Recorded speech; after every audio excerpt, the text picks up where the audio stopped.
बहुत शुक्रिया साजिद साहब। पहली बात तो यह है कि जो चौधरी अब्दुल्ला साहब ने कहा उसको मैं थोड़ा सा ऐड ये करूँगा कि जब हम अपने वोट का हक इस्तेमाल करते हैं तो इसका मतलब सिर्फ ये नहीं है कि हम बाहर किसी बैठे हुए शख्स से हम एक पर्ची लेते हैं, पोलिंग स्टेशन पे प्रेजेंट करते हैं और वहाँ से बैलेट पेपर हासिल करके डाल देते हैं, दैट्स इट। ऐसा नहीं है। हम एक्चुअली वोट का हक इस्तेमाल करके आइंदा 5 साल के लिए किसी नुमाइंदे को या उसकी पार्टी को अपनी तर्जमानी का हक सौंपते हैं कि वो हमारी तर्जमानी करते हुए हमारे मफादात, हमारे हकूक़ का तहफ़्फ़ुज़ करे और ऐसी पॉलिसी साजी करे, ऐसी फ़ैसला साजी करे हुकूमती ऐवानों में बैठ के जो कि हमारे मुल्क की तरक्की की ज़ामन हो। तो इस वजह से वोट का हक हासिल करना, वोट के हक का इस्तेमाल करना दोनों इंतहाई लाज़म चीज़ें हैं। हम क्या कर रहे हैं? पहली बात यह है कि हमने पिछले 4 सालों का या 3.5 साल का अगर जायज़ा लें तो अब तक बेदारी की फैसिलिटेशन से कम 80,000 ख़वातीन और हज़रात के वोट रजिस्टर किए जा चुके हैं ज़िला सियालकोट में। और इसके लिए हम दोनों तरह से काम करते हैं। हम अपने जो मुकामी रज़ाकार हैं उनके तावन के साथ देहात में लोगों की फ़हरिस्तें मरतब करते हैं कि किन के पास शनाख्ती कार्ड नहीं है,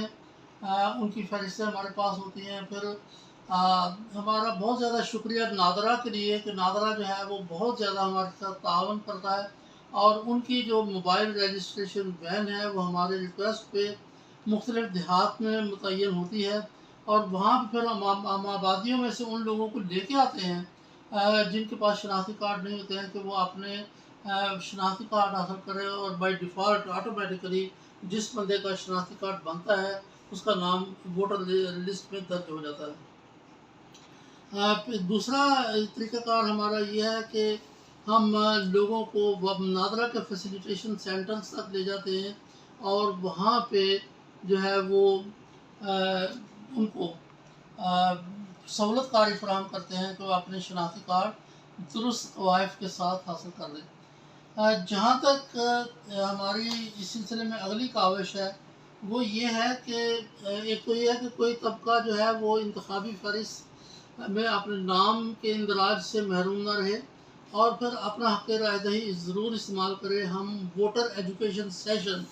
मुसलसल कर रहे हैं 140 देहात में। हमारी टीम रोज़ाना फील्ड में होती है, रोज़ाना की बुनियाद के ऊपर मुसलसल काम कर रही है। और हमने जो 2018 में इलेक्शन हुए थे 25 देहात में, हमने अपने लिए टारगेट मुतय्यन किया था कि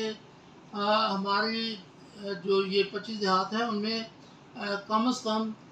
60% ख़वातीन जो है वो वोट का हक़ इस्तेमाल करेंगी, जो रजिस्टर्ड ख़वातीन हैं वोटर लिस्ट में। तो इससे पहले जो होने वाले इंतखाबात हैं वहाँ भी शरह 40 से 42% तक रही। तो हम जो है हमने वहाँ पे 62% का जो है वो अचीव किया कि 62% तक लोगों ने अपने शनाख्ती कार्ड जो है वो वहाँ पे अपना वोट जो है वो रजिस्ट्रेशन वोट का इस्तेमाल किया और ये इलेक्शन कमीशन के मुरतब करदा नताइज के मुताबिक था। अब आइंदा इलेक्शन में हमने अपने लिए जो टारगेट मुकर्रर किया है कि इन 140 देहात में कम से कम 70% ख़वातीन जो है वो अपने वोट का इस्तेमाल करेंगी और ख़वातीन के साथ साथ हम दूसरे तबक़ात को भी, मेल्स को भी बहुत इनकरेज कर रहे हैं, मोटिवेट कर रहे हैं कि वो अपने वोट का हक़ इस्तेमाल करें। और सबसे अहम बात जो हम उनके ज़हनों में बिठाने की कोशिश कर रहे हैं, जिसके लिए हम उन्हें कायल करने की कोशिश कर रहे हैं कि जब भी आप वोट का हक़ इस्तेमाल करते हैं इसको महज एक पर्ची समझ के ट्रीट ना करें, बल्कि समझें कि आप इसके ज़रिए से अपना हक़ राय दही, हक़ तर्जुमानी जो है वो किसी को दे रहे हैं। तो वहाँ पे इस बात को ज़रूर देखें कि जो पॉलिटिकल पार्टी का मैनिफेस्टो है क्या वो हमारे मसाइल के हल का कोई नुस्खा देता है, नहीं देता। और दूसरी बात यह है कि जिस बंदे को हम अपना वोट दे रहे हैं उस बंदे में हमारी तर्जुमानी करने की और अपने कानूनी फ़राइज़ अदा करने की सलाहियत है या नहीं।